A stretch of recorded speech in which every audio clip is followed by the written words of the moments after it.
So we are right on the precipice of a completely different world, ladies and gentlemen. We are united to stand against it. This new world that we're moving into is going to be a medical tyranny. iPhone 13. This phone has everything. You can make phone calls. There is a camera. And best of all, the phone will only unlock if you show your vaccination card. Are you vaccinated? Yes? Then you can unlock the joys of iPhone 13. Boom shakalaka, ladies and gentlemen, brothers and sisters around the world. It is your boy Chris Shul, aka the esoteric noetic, aka the chocolate Nubian sobrada from Ghana, West Africa, dropping the Westmatic truth bombs here in Melbourne, Australia. You know, mate, you know I'm true blue. You know I stand with team meh. And of course, I've taken the boom shakalaka, even though I haven't, because I'm trans-vaxxed. Identify that I have taken it, because I'm woke as fuck. Be sure to like the video, subscribe, click on the bell, tell your friends, tell your mom, drop some comments, let us know what it is. Let's get it. What a crazy day it was yesterday with another worldwide freedom rally. Here in Melbourne, Australia, the protests still went on. After the Victorian police shut down the city between 8 a.m. and 2 p.m., after they spent thousands, tens of thousands, most likely millions of dollars ensuring that all these crazy conspiracy theorists would not take away your freedom by being free. There was still a protest that took place. Hundreds of people, some people estimated maybe roughly 1,000, managed to make their way to Richmond. So the location was changed.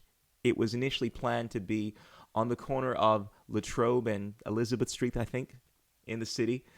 And beautifully, the organizers actually changed the location last minute, and they threw the Victorian police off guard.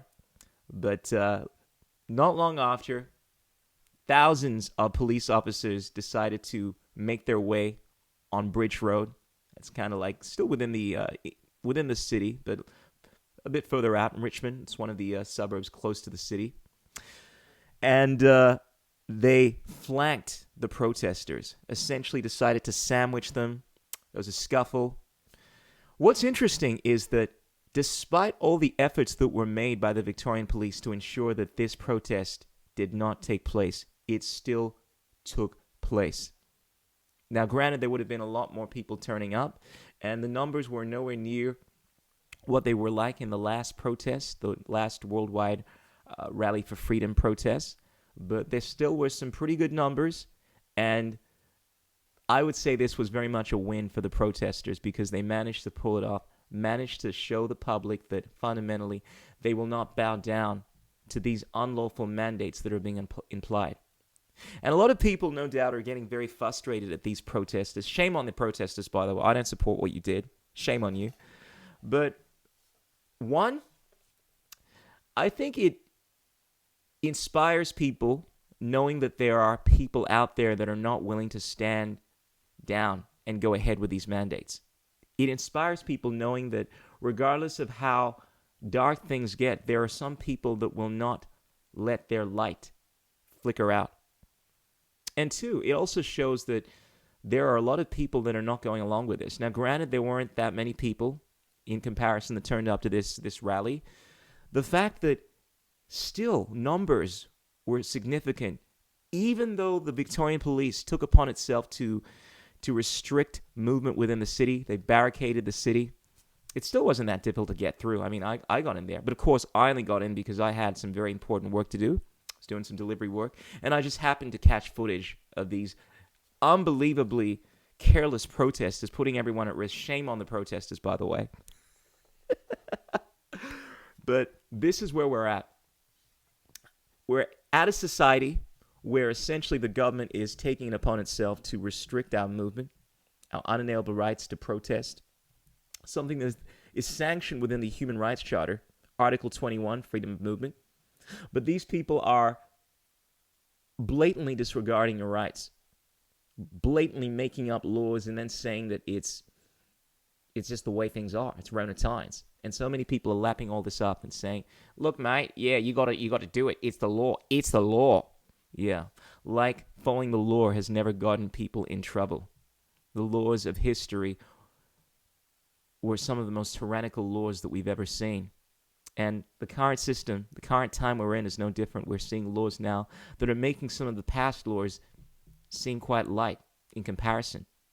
I mean, essentially now we're moving into a realm where, unless, of course, you go ahead with a narrative, you won't be able to access the new iPhone 13. And granted, that is a joke.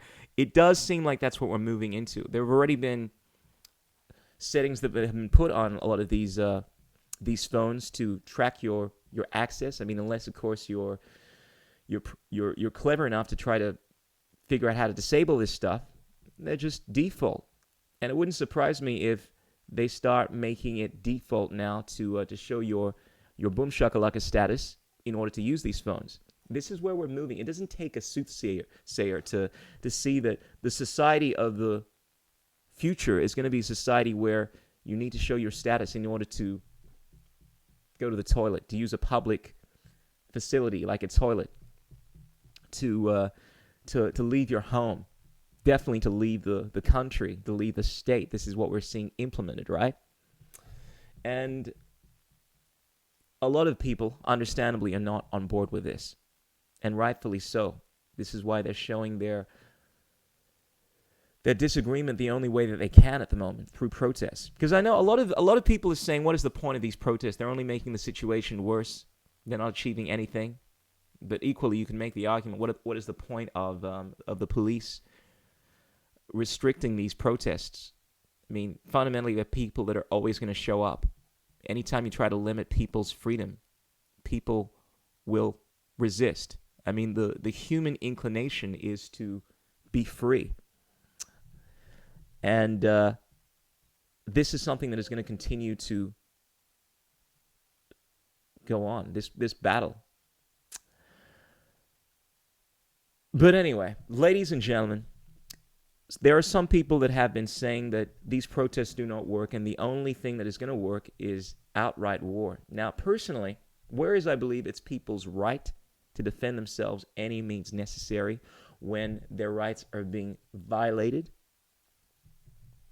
I think realistically, practically speaking, it's not a good option, considering that Australia is an unarmed nation. This isn't like the United States, where many of its citizens, particularly in Texas, carry firearms. We are truly at the mercy of the state, and I don't see it going down well. But it may become the only option at some point. As JFK once said, those that make peaceful revolution impossible make violent revolution inevitable.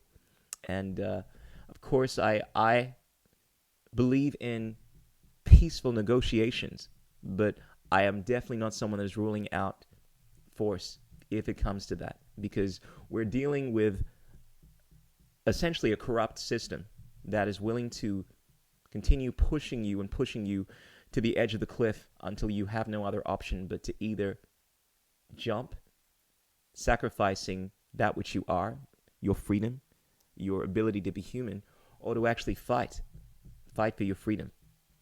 You got to fight, as they say, for your right to party.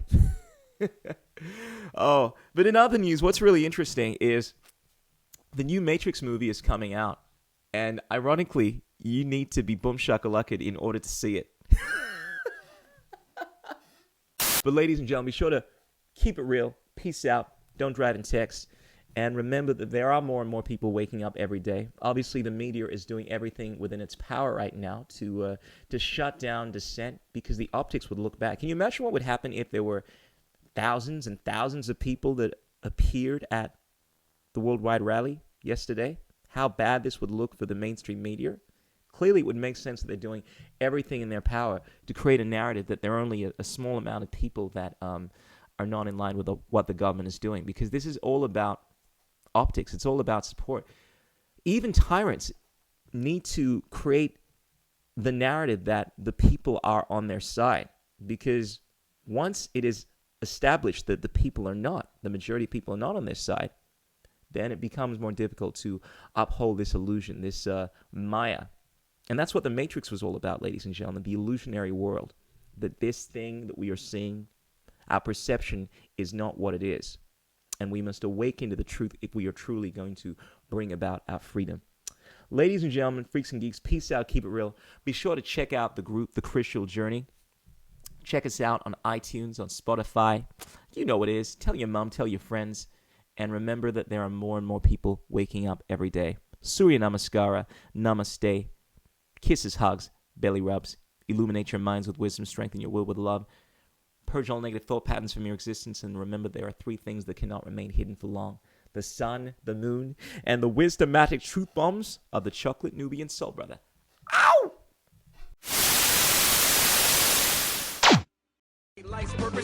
What is liberty? What the?